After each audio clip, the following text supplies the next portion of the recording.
I can translate it. Annie Brooks's voice was small, clear, and completely out of place in the Halbrook library. Charles Halbrook lifted his eyes from the leather-bound record and stared at the girl standing beside her mother against the back wall. "Annie," he said at last, measured and firm. "You're too young. This isn't a joke, and it certainly isn't a game." Before Annie could answer, Helen Ward, Charles's wife, set down her coffee cup with a quiet click. "She shouldn't be involved at all," she said. "This is a family matter." Vivian Halbrook Mercer, Charles's younger sister, leaned in at once. "Exactly. With respect, Charles, this is not something for outsiders. We cannot let the staff become part of a private inheritance discussion." Lila Brooks lowered her head instantly. "I'm sorry, sir," she said, her voice soft and controlled. She didn't mean to interrupt. Annie felt her mother's fingers tighten on her shoulder, but Annie did not take back what she had said.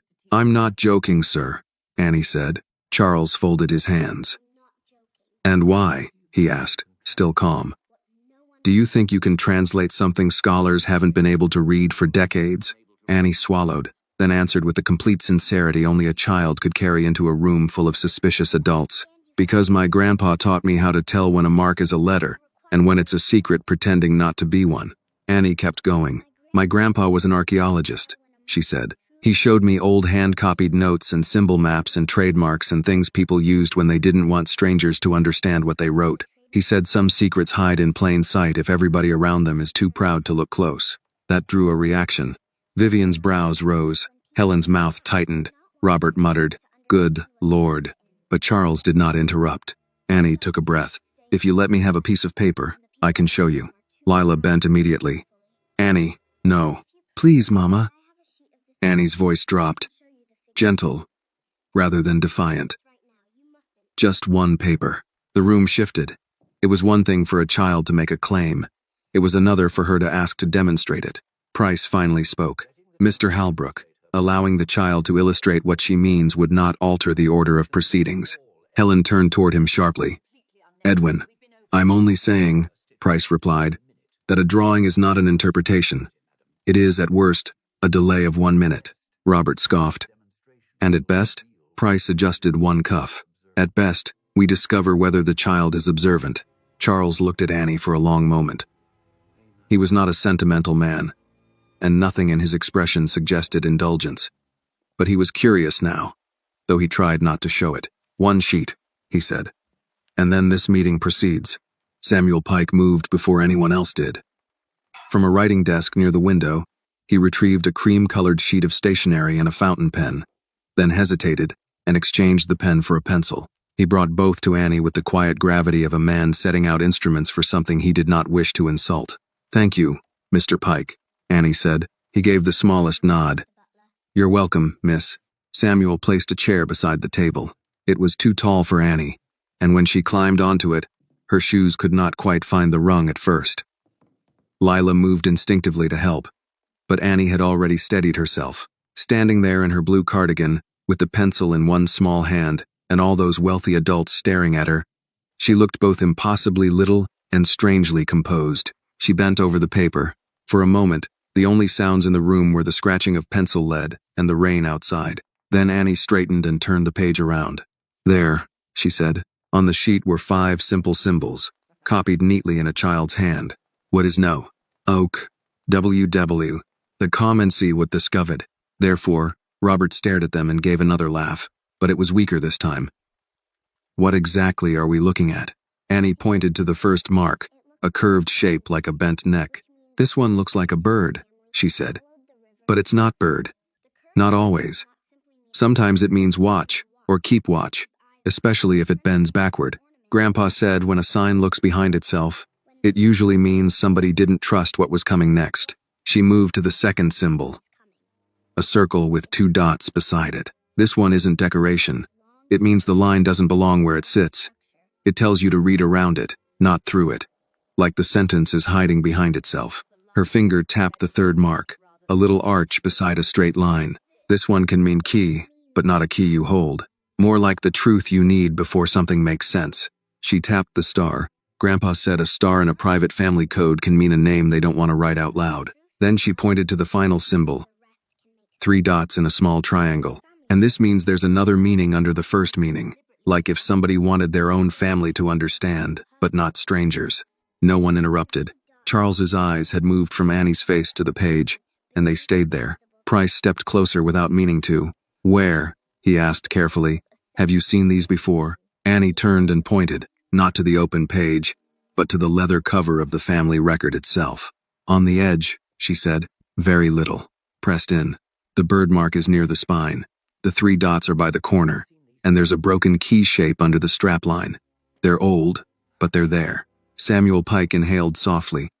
It was the first real sound of surprise in the room. Charles looked up at him. You saw them? Samuel answered with the honesty of old service. No, sir. I did not. But I believe the child did. Vivian rose halfway out of her chair. This proves nothing except that she has imagination. No, ma'am, Annie said politely, and every adult in the room seemed startled by the calm certainty in her voice. If it was imagination, I would have made prettier symbols. So Annie lifted her chin and spoke more softly. I don't want to cause trouble, she said. I just know that book isn't written regular. It's written like somebody wanted the wrong people to give up. Charles Halbrook leaned back in his chair. Then, very slowly, Charles looked at Edwin Price. How long? He asked. Would it take for her to prove whether she's guessing? Price studied Annie's paper, then the leather record, then Annie herself.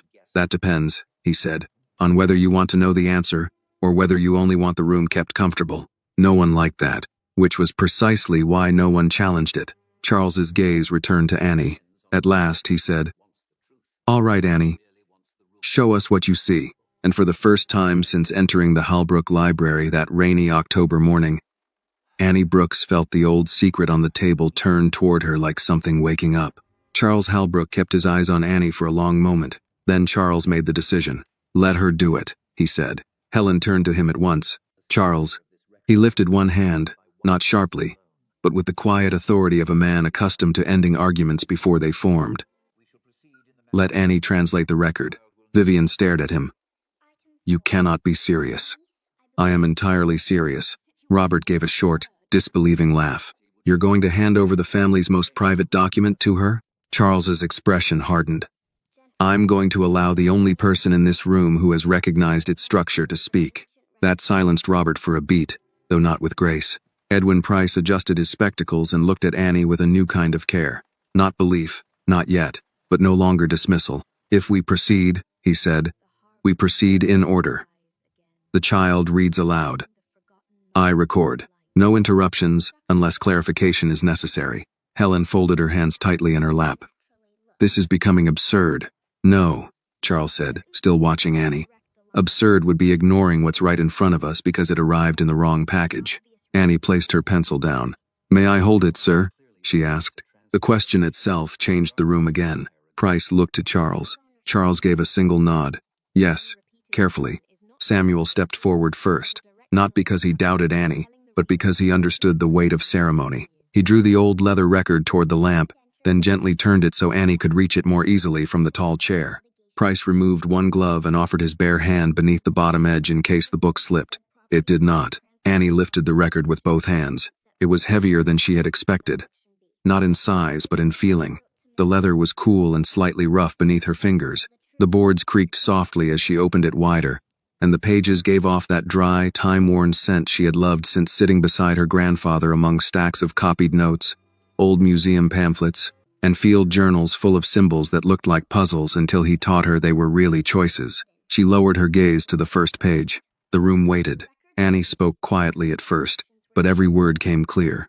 This isn't written to be read straight across, she said. That's the first trick. Price's pen was already moving. She pointed, not touching the page, only hovering above it. This line here looks like the beginning, but it isn't. It's meant to keep people busy. See this sign? She glanced up, then drew it quickly on her sheet again. That means turn back, not to another page, to another way of reading. Price looked from her paper to the record. You're saying the writer embedded directional instructions? Yes, sir, Robert snorted. Or she's inventing them as she goes. Annie didn't look at him. No, sir. If I was inventing them, I'd make them easier. Samuel's mouth twitched, almost a smile. Charles leaned back slightly in his chair. Go on, Annie. She nodded and returned to the page. This mark here, the bent one like a bird neck. She drew it again. Means watch. Or be careful, Grandpa said. When a symbol looks behind itself, it usually means the writer didn't trust what came next. Vivian crossed her arms. Grandpa said is not an academic source. No, ma'am, Annie answered politely, but he was right a lot. Helen turned her face away for a second, though Annie could not tell whether she was annoyed or hiding the beginning of reluctant interest. Annie continued. And this one, therefore, 3 dots in a triangle. That means there's another meaning under the first meaning. So if the words look plain, they're not plain. Price paused his writing. A secondary layer. Yes, sir. She moved to the center of the line. Then this star means a name that isn't written out. The writer knew the person. The writer wanted family to know who it was without putting the name where strangers could see. That changed the air around the table. Everyone understood a hidden name. Annie read the line again silently. This time the way her grandfather had taught her. Ignore the proud-looking words. Follow the side signs. Let the repeated marks show you which words belong together. Then she spoke. It says, watch the one who wears the family face and speaks as if the house were his. No one breathed. Robert's head came up sharply. That cannot possibly be what's written. Price bent over the page, searching, but of course he could not see what she saw yet. He could only hear it. Annie read on, a little stronger now. He was not first among us in truth, only in appetite. Vivian's face went pale. Helen's hand tightened around the arm of her chair. Robert gave a rough laugh, but there was no humor in it now. Charles, enough of this. Charles did not move. Let her finish the line. Annie followed the symbols downward. Now that she had the rhythm of the page, it came faster, exactly the way it used to happen when Joseph Brooks laid a coded fragment before her and she suddenly felt the writer's pattern unlock. This part says the writer hid the right reading at the edges because pride always reads the middle first. She looked up briefly. That's why no one got it. Price looked startled by how calmly she said it. She shifted to another cluster. This little circle with dots means skip and return. So this part belongs with the marks lower down, not the sentence beside it. You're certain? Price asked. Yes, sir. How? Because if you don't skip, the line contradicts itself. Grandpa said real codes can be tricky, but they still have to mean something when they're done. Price slowly nodded. He had the expression of a man watching procedure give way to evidence. Annie read again, now linking the symbols as she went. The first theft was not of silver, but of place. Samuel Pike shut his eyes for one brief second. Helen looked at him. You know something. Samuel opened his eyes again. I know old families don't start lying when money arrives, ma'am. They start much earlier than that. No one rebuked him. Annie turned the page carefully and found more of the same hand, though shakier here, with heavier pressure in the downstrokes and tighter symbols in the margins. This page was written later, she said. Price blinked. You can tell that? Yes, sir. The hand's more tired, and the secret marks are smaller, like the writer thought somebody might take the book away before he was done. She held the record open with one hand and used the pencil in the other to point as she explained. This one looks like a key. Not a door key exactly. More like the right truth before something opens. So when it sits beside a person sign, it means that person unlocks the next part. She moved lower, and the hidden name star is here again. So somebody important isn't being named plain. Then Annie read the next line, and this time even her small voice carried enough force to make the room feel suddenly much colder. Do not trust the smiling brother with the easy hand. He counts before he grieves. Robert stood up so fast his chair scraped the floor. This is outrageous. Lila gasped softly from the back wall. Helen did not rise, but the color had gone from her face. Vivian looked as though the room itself had insulted her. Price's pen had stopped. Charles remained seated for one long second more, then stood slowly, his expression unreadable in the lamp glow and the low firelight. Sit down, Robert, he said. Robert stared at him. You think I'm going to sit here while a child accuses me using nonsense scratches from a dead man's notebook? Charles's voice turned hard as iron. I think you're going to sit down because she has done more in 3 minutes than any hired expert has done in 10 years. If this moment touched your heart, please like this video, leave a comment telling us where you are watching from, and subscribe to the channel for more powerful stories like this. That ended it. Not the tension, not the fear, but the argument that Annie should be ignored. Robert sat. No one spoke after Annie finished the line about the witness in the West Hall portrait. The silence that followed did not feel empty. It felt crowded with the thoughts no one wanted to say aloud. With old suspicions suddenly given shape.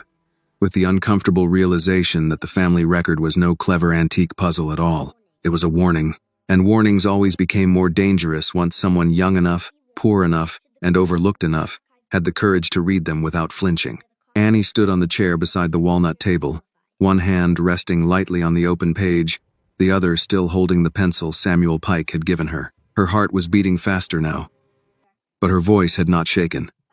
That surprised even her. She could feel the attention of every adult in the room pressing toward her, heavy as the rain against the windows. Charles Halbrook remained standing at the head of the table. He had not sat down since ordering Robert to take his seat. In the low glow of the library lamps, his face had changed. He no longer looked like a man humoring a child. He looked like a man standing too close to something that might alter the shape of his family. Helen was the first to move. She rose slowly from her chair, smoothing one hand over the black skirt of her dress, more to steady herself than from habit. "Charles," she said, her tone carefully controlled, "we need to stop and think before this goes any further." Robert gave a bitter laugh. At last. But Helen did not turn to him. She kept her eyes on Charles. "I'm not saying she's inventing this. I'm saying we are letting a 6-year-old pull us toward accusations with no context and no verification." "She isn't pulling us anywhere," Charles said. "She's reading what's in front of us." Vivian's composure, so polished at the start of the morning, had begun to fray at the edges. "And what if what's in front of us was never meant to be dragged out like this?" she asked. "What if our great-grandfather left things coded for a reason? Families survive by knowing what to bury." Samuel Pike, standing near the shelves with his hands folded behind his back, answered before Charles could. "Some families survive, ma'am. Others only appear to." Vivian turned toward him sharply, but she did not challenge him. Perhaps because she sensed, as Annie did, that Samuel was no longer speaking as staff. He was speaking as the oldest witness in the room. Annie lowered her eyes to the page again. She did not need the room to agree with her in order to keep reading. Her grandfather had trained that out of her before she was old enough to know what training was. Joseph Brooks had never cared whether other people found his work convenient. He cared whether it was sound. He had taught Annie that grown people often mistook confidence for truth because confidence was easier to listen to. Now, with the Halbrook family watching her as though they wished at once to silence her and depend on her, Annie felt the old steadiness of his voice return in memory. "Don't read for approval, Annie girl. Read for what holds." She turned the page. The next section of the record was more compressed, the writing tighter and more urgent than what came before. She studied it for several long seconds before speaking. No one interrupted. Even Robert seemed to understand now that interruption would only make him look afraid. "This part goes with what I just read," Annie said at last. "It's the same thought, only plainer." Price leaned in over the table. "Plainer how?" Annie searched for the best way to explain it. "The writer was hiding before," she said. "Now he's less careful. Like he didn't think he'd have another chance." That sent something cold through the room. Charles's jaw tightened. Helen folded her arms, but not in dismissal this time. More like protection. Vivian looked down at the polished table as though the wood itself had become untrustworthy.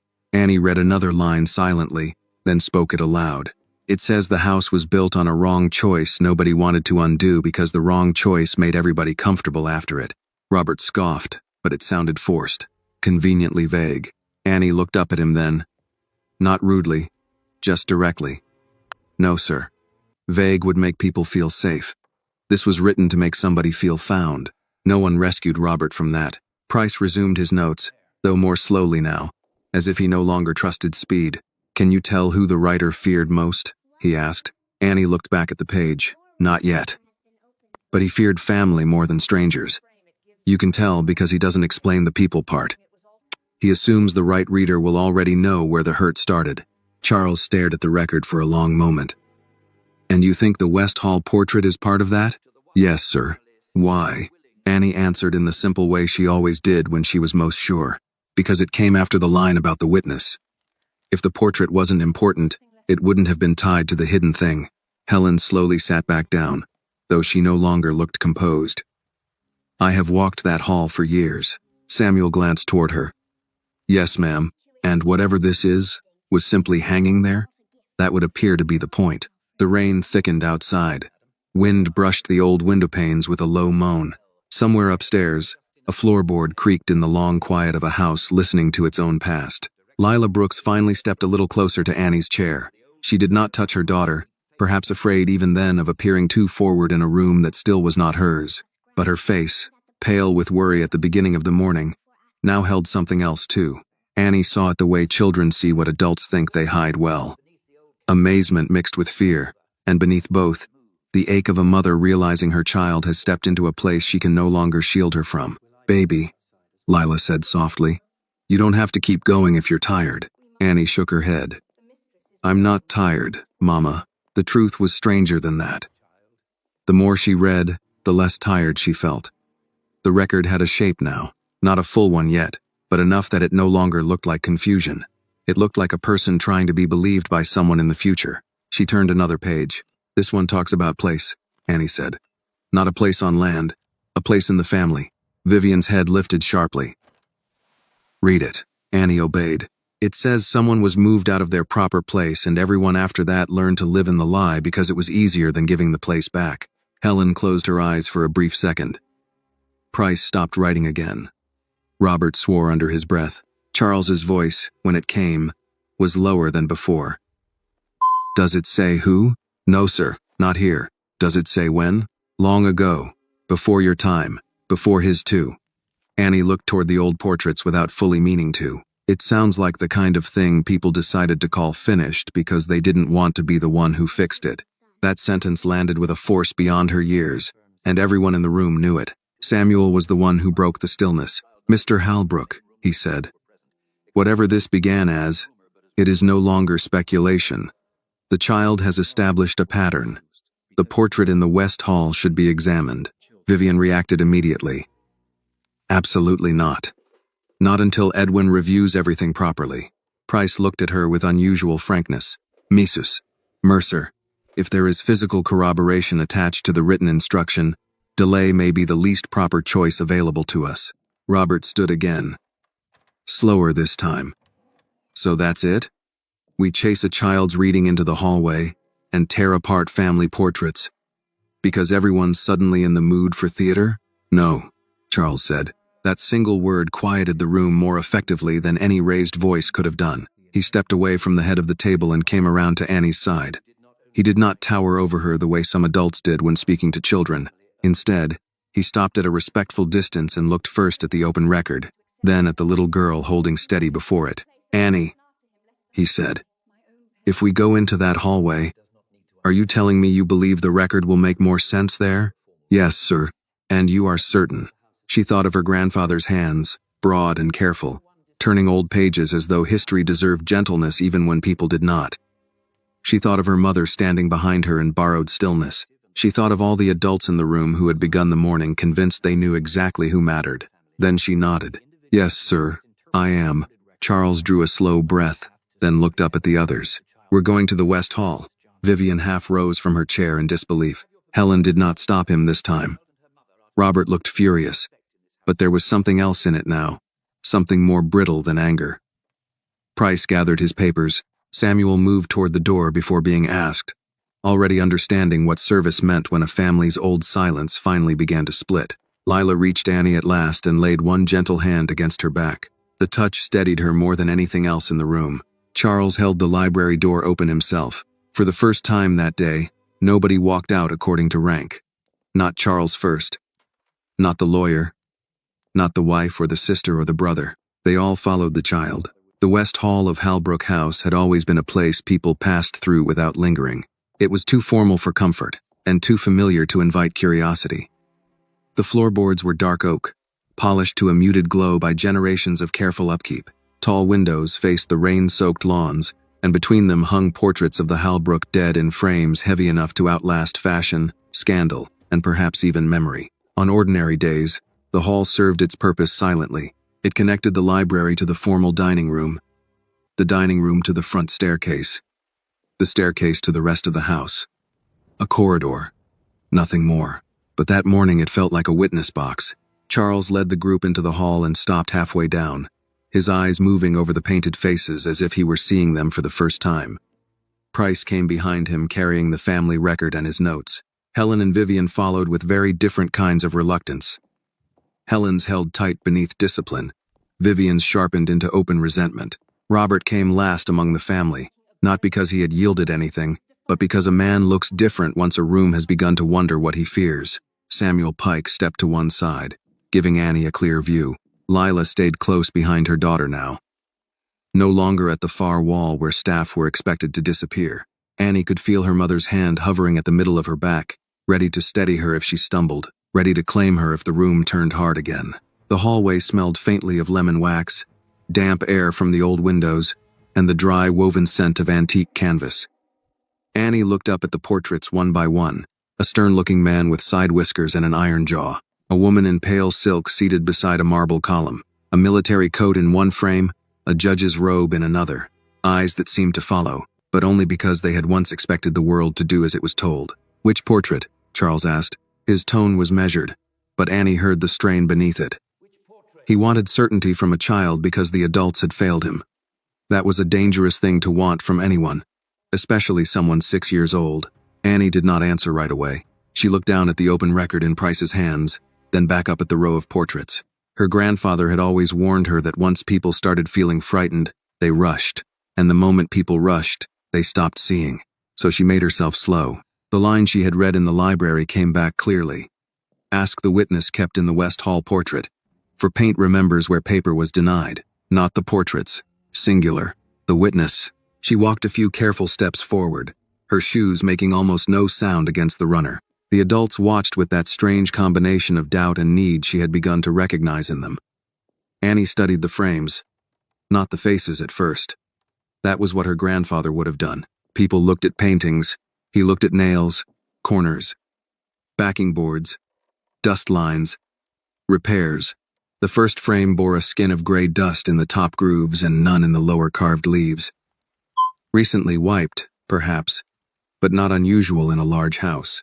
The second had a tiny crack in the gilding, old and dark. The third sat a fraction crooked, though only enough for someone very patient to notice. Annie stopped before a portrait of a younger woman in cream satin, her hand resting on the back of a red velvet chair. She was beautiful in the way old portraits liked women to be, beautiful, quiet, contained, impossible to question. "No," Annie murmured. Vivian folded her arms tighter. "Well, this is going splendidly." "Vivian," Charles said, without looking at her. Annie moved on. Then she reached the portrait at the far bend of the hall and stopped completely. It was larger than the others. A three-quarter painting of a man in his 30s with dark hair, one hand inside his coat and the other resting on a rolled set of documents. Not military, not judicial. Merchant, Annie guessed. Or financier. Someone whose power had begun with paper before it became brick and land and generations of polished wood. The brass plate at the bottom read Elias Halbrook, 1881. Annie's eyes went first to the man's painted face, and then past it, almost at once, to the frame itself. "There," she yelled. No one moved. Robert gave a short, incredulous laugh. "On what basis?" Annie pointed to the lower right edge of the frame. "That corner's been opened before." Price stepped closer. "Opened? The dust doesn't match," Annie said, "and the little nail at the side is newer." Samuel leaned in, and after a moment, nodded slowly. "She's right." Robert let out an exasperated sound. "Of course she is." Helen came nearer too, not quite touching the frame. "Why this one?" Annie looked back at the record. "Because the writing felt proud and afraid at the same time. This man looks like that." Vivian stared at her. "That is not evidence." "No, ma'am," Annie replied.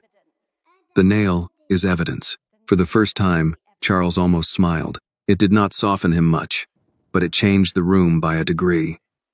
"Samuel," he said, "can it be removed safely?" "Yes, sir." "Then do it." Vivian stepped forward. "Charles, absolutely not. That portrait has hung here for decades. And if it has been hiding something for decades," Helen said quietly, "then that matters more than the hook it hangs on." Vivian turned toward her in shock, as if betrayal had changed seats. Robert said nothing at all now. Annie noticed that, in the library, he had argued loudly. Here, with the portrait in front of them, his silence had become watchful. Samuel disappeared down the hall and returned with a small step stool and a pair of cotton gloves. He worked with grave care, the kind born of years spent tending other people's treasures while keeping his own thoughts to himself. Price held the record against his chest. Charles stood close enough to intervene if the frame slipped. Lila drew Annie back half a step, protective without interrupting. "Stand behind me, baby," she whispered. "I can still see, Mama. I know." Samuel climbed the stool and began with the lower latch. There was no latch, exactly. Only the appearance of one another detail Annie thought her grandfather would have appreciated. When the frame shifted free, it did so with a dry little sound, as if old wood were exhaling. Everyone in the hall seemed to breathe at once. Behind the portrait was not plaster. It was a recessed panel, narrow and shallow, fitted flush into the wall. Price stared. "Good Lord." Samuel carefully set the portrait down against the hall wall. Charles reached toward the recess but stopped before touching it. Annie stepped closer again, despite her mother's tension. "A hiding place." Robert found his voice. "Anyone could have put that there." "Yes," Annie said. "But not anyone would know to send us to it." That ended his objection as neatly as if she had shut a door in his face. Inside the recess lay a packet wrapped in oilcloth gone yellow at the folds. There was also a slim envelope tied with a faded ribbon, and a folded paper placed above both, as though meant to be found first. Price looked to Charles. "Sir?" Charles did not take his eyes off the cavity in the wall. "You'll open it." Helen's face had gone still in the way people's faces do when they realize family stories are about to become family evidence. Vivian looked suddenly older than she had in the library. Samuel climbed down from the stool with care, and when his feet reached the floor, he stood straighter. Not from relief, but from the gravity of what had been confirmed. Lila's hand found Annie's shoulder. "You did this," she whispered, almost unable to believe the words. Annie shook her head slightly. "No, Mama." "He did." "Who?" Annie glanced from the hidden packet to the portrait of Elias Halbrook leaning against the wall, the one who wanted somebody to know. Price slipped one finger under the folded paper and lifted it from the recess.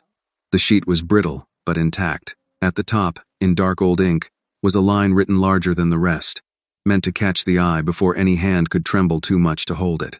Price read it once silently, then he looked up, and for the first time that day, even the lawyer's composure seemed shaken. "What does it say?" Charles asked. Price swallowed. "It says," he answered, "to the one in this family still willing to bear the truth." No one spoke. The rain at the windows had become a steady silver wall. The portraits along the hall looked on in their oiled silence. At Annie's side, her mother's fingers trembled once, and then steadied. Charles held out his hand. "Read the rest," he said. Price unfolded the brittle sheet with the care of a man who understood that paper could survive a century and still be ruined by one careless thumb. No one in the West Hall seemed to breathe. Charles stood nearest. One hand braced lightly against the wall beside the recess. Helen remained a few feet behind him, her face pale but composed in the disciplined way of someone raised to conceal alarm beneath good posture. Vivian had not moved since the hidden compartment had opened. Robert looked less angry now than cornered, which Annie noticed immediately.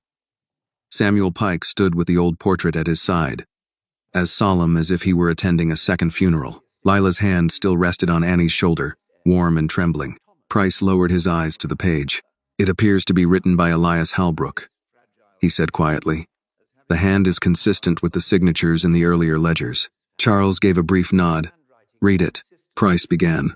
"To the one in this family still willing to bear the truth. Know first that I write not to wound the house, but to keep it from becoming so proud of its walls that it forgets the bones beneath them." The sentence moved through the hall like a draft from another century. Vivian shut her eyes for a moment. Helen looked at the old portrait leaning against the wall, as though the painted face had become less decorative and more accusatory. Price continued, "What was taken in my day was not merely money, though money followed. It was place. It was name. It was the right ordering of kin. A child was denied standing for the comfort of those already seated, and from that wrong, all later silence grew." Robert gave a harsh exhale. "This is impossible." No one answered him, because the word impossible had already lost its authority in that house. Annie looked from one adult face to another. She did not understand every implication of inheritance law, bloodline, or formal recognition, but she understood the shape of what had just been read. Someone had been pushed out. Not by accident, not by poverty alone. Pushed out because making room for them would have cost the family something it had not wanted to pay. Her grandfather had once told her that rich families lied most elegantly when they called injustice arrangement. Price read on. The boy in question bore Halbrook blood as surely as any child christened before the church. Yet he was made to live at the edge of the house. Spoken of in lowered voices, handled as a difficulty rather than acknowledged as a son. Helen drew in a breath, slight but audible. Vivian's hand found the pearl strand at her throat and held it there, as if the touch could steady her. Samuel lowered his eyes. Charles said nothing. Annie noticed that too. He had the stillness of a man listening for the part that would tell him whether the shame belonged only to the dead or had somehow continued into his own time. Price paused over the next line, then read more slowly.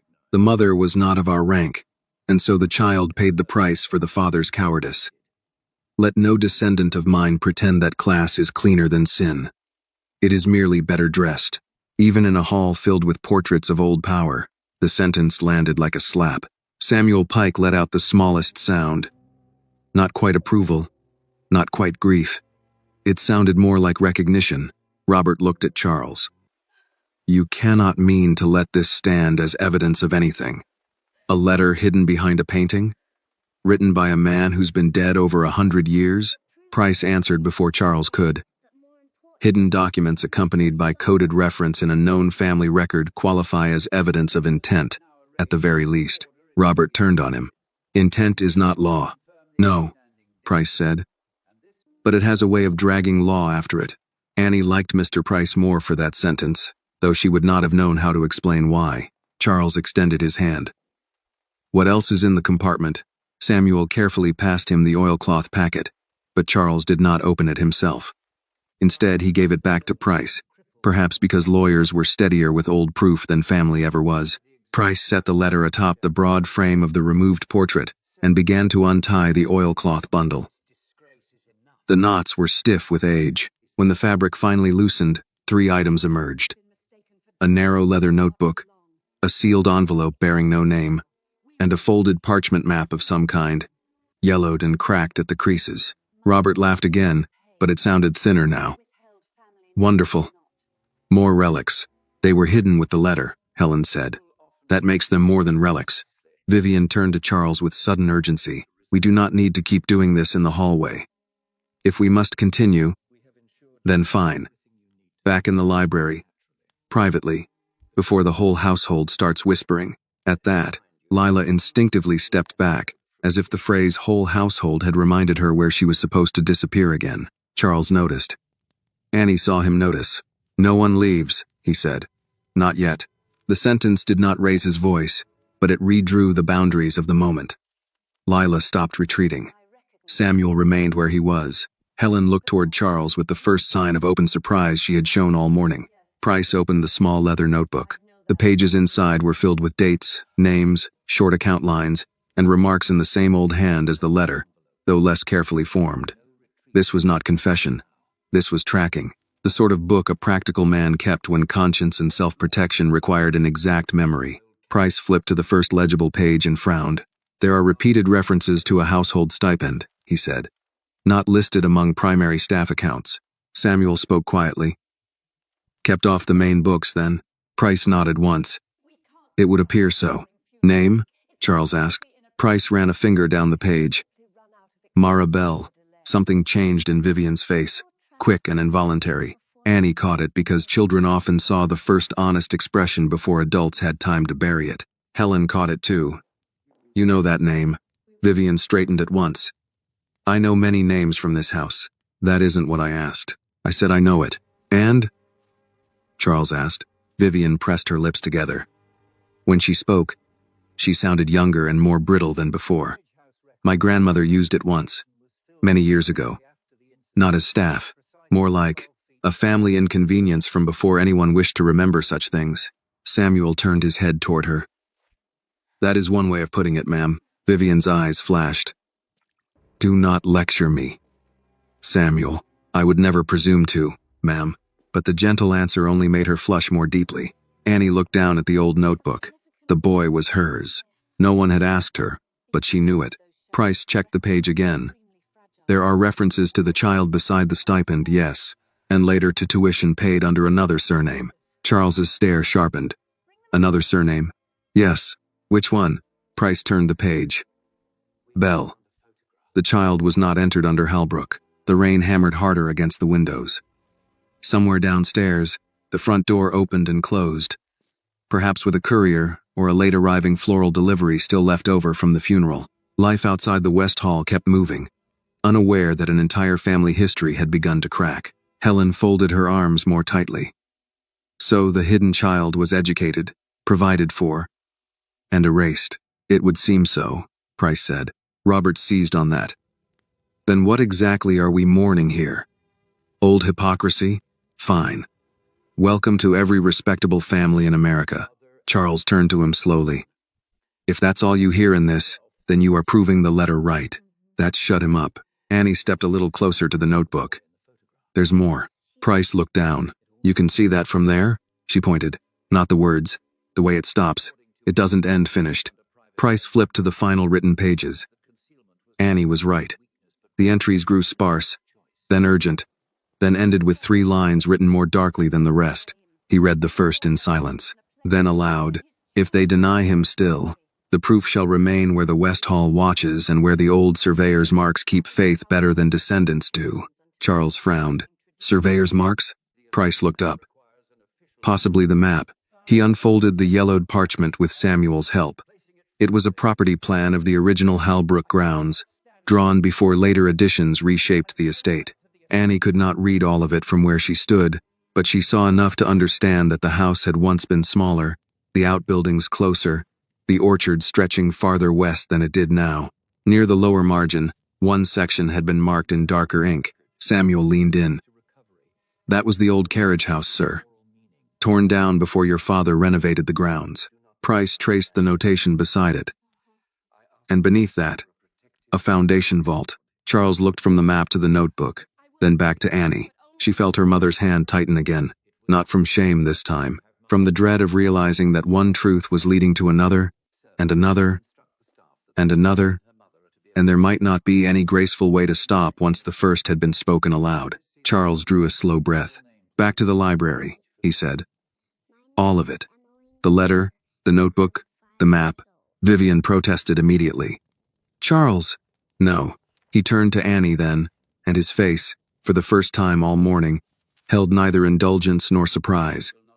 It held respect shadowed by something heavier. You were right, he said. Annie did not smile. The moment was too serious for that. She only nodded once, and as Samuel lifted the portrait and Price gathered the hidden papers, the West Hall no longer felt like a passage between rooms. It felt like the place where silence had finally lost. By the time they returned to the library, the room no longer belonged to mourning. It belonged to evidence. The fire had burned lower, leaving the air cooler than before. One of the servants had quietly come in while the family was in the West Hall and refreshed the coffee tray. But the silver pot now sat untouched, breathing a thin ribbon of steam beside cups no one seemed interested in lifting. The old leather record lay open where Price had left it. Beside it he placed the hidden letter, the notebook, and the yellowed property map with a care that made the walnut table look less like furniture and more like a courtroom bench. No one took their original seats in quite the same way. Charles remained standing at first, one hand on the back of his chair, as if he no longer trusted the comfort of sitting. Helen chose her place more slowly now, and kept the hidden letter within view. Vivian sat rigid and quiet, which on a woman like her spoke louder than outrage. Robert lowered himself into his chair with visible reluctance, as though every object on the table had become a personal accusation. Samuel Pike stood near the library doors, but not in the old posture of household staff awaiting orders. He stood like a man who understood that age sometimes turns service into witness, whether anyone wishes it or not. Lila Brooks remained close to Annie. That, too, had changed. At the start of the morning, Lila had kept herself and her daughter against the wall, careful not to take up more room than necessity required. Now she stood just behind Annie's chair, one hand lightly resting at the center of the girl's back. It was no grand gesture, no declaration, only a mother's quiet claim. But in a room governed for generations by blood, rank, and polished manners, it mattered. Price adjusted the papers in front of him and looked to Charles. How would you like to proceed, sir? Charles did not answer immediately.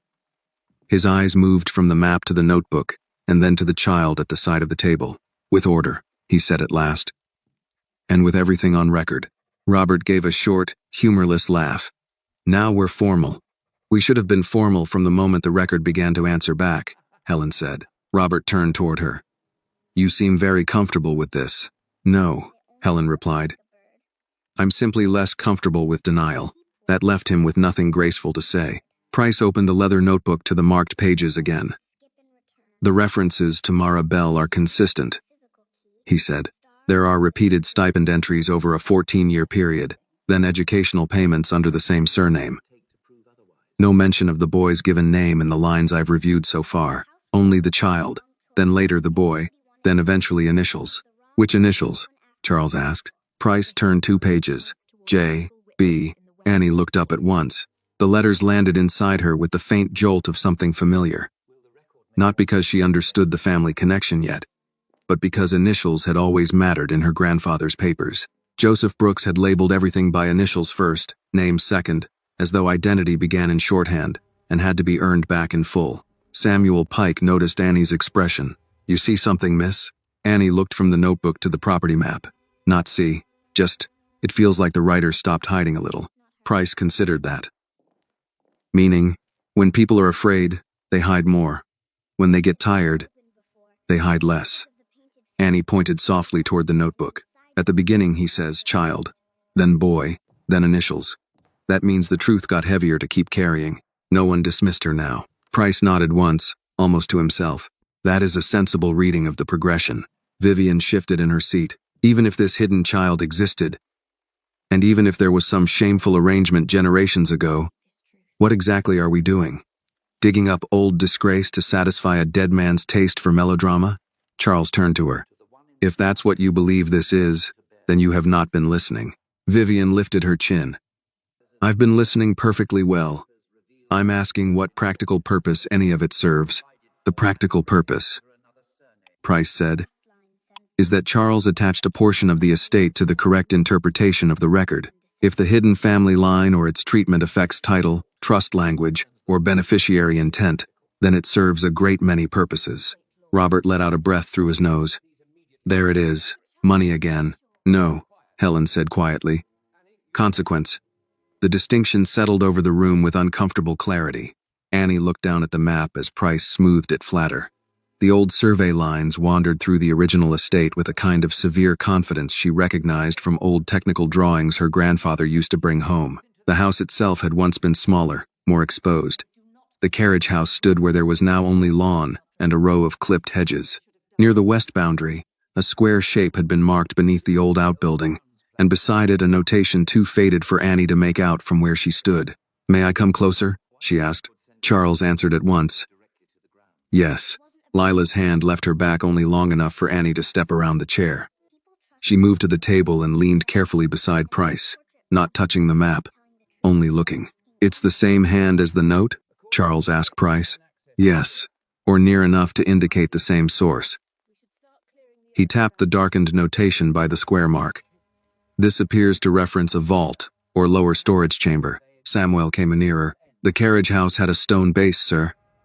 My father remembered it before it came down. He said there was a cool room beneath it used in summer for storage before the ice house was added. Charles looked up. Your father told you that? Yes, sir. He worked for your grandfather as a groundsman when I was a boy.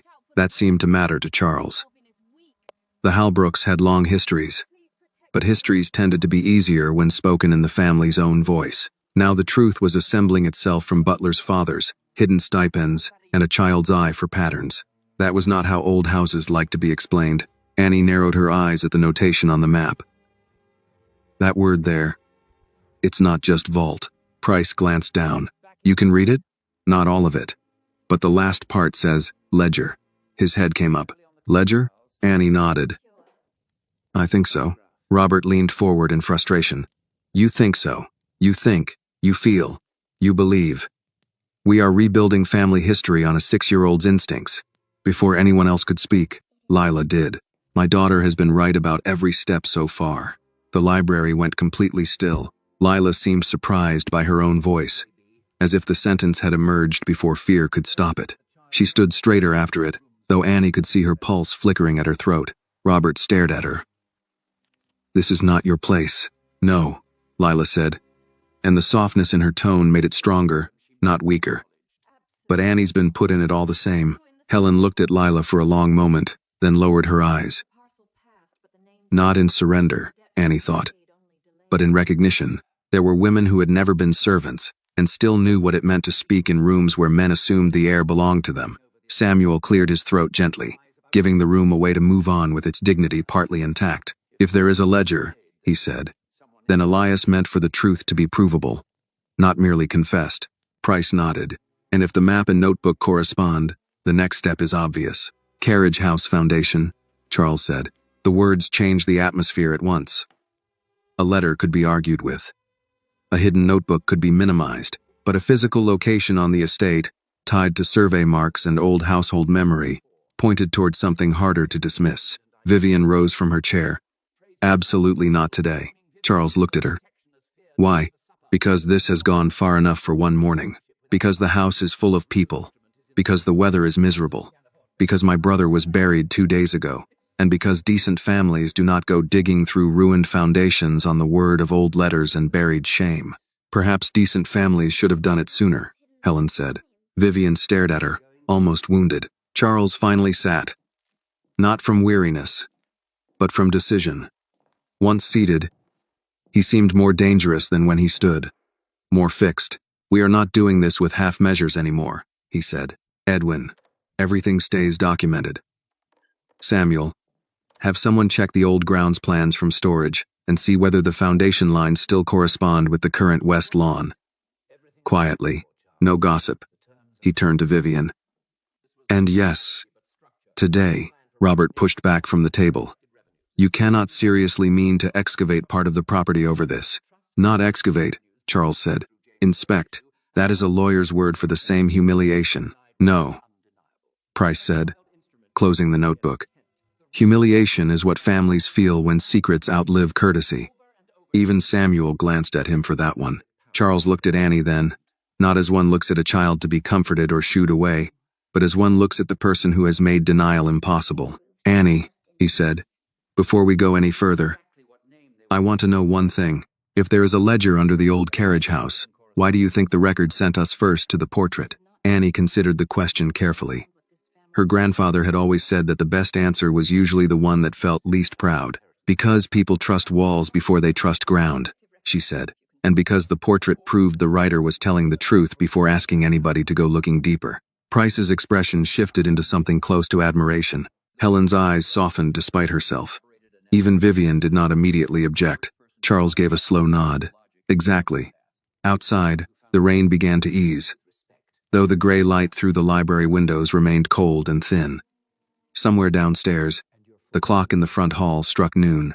Morning had become afternoon without anyone noticing. Samuel moved toward the door, already preparing to carry out the quiet instructions. Price gathered the letter, notebook, and map into a tidy stack, the way men do when facts have become too consequential to leave untended. Lila bent and smoothed Annie's cardigan at the shoulder, a tiny gesture of care that said more than any praise might have. And as the room rearranged itself around the next step, Annie looked once more at the old family record lying open on the walnut table.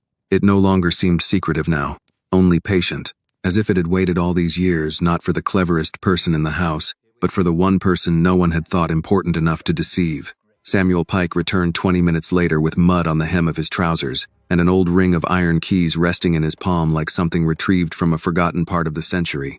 By then, the library had settled into a tense, unnatural stillness. No one had touched the refreshed coffee. The luncheon that should have been laid in the dining room remained delayed, its covered dishes cooling somewhere below stairs while Halbrook House held its breath around a child.